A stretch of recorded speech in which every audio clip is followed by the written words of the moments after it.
Orang-outans, chimpanzés, gorilles, les grands primates du zoo de la Palmyre sous haute surveillance.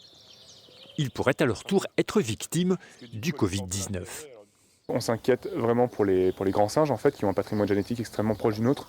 Donc là, toutes les précautions sont prises, à savoir dès lors qu'on travaille à proximité avec eux, port du masque, port de gants, port d'une tenue spéciale aussi, puisqu'on se change en fait quand on rentre sur ce secteur-là. Pour le reste des pensionnaires, pas d'inquiétude ni de confinement, mais les soigneurs prennent quelques précautions supplémentaires.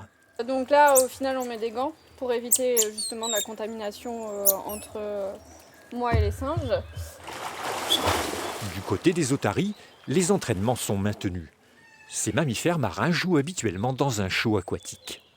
Si on arrête tout ça, c'est l'ennui qui va s'installer et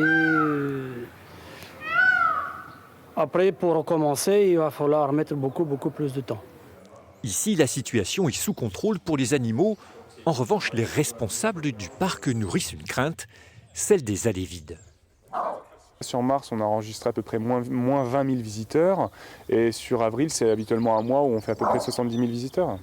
Donc gros manque à gagner pour les zoos. Oui, l'impact est important.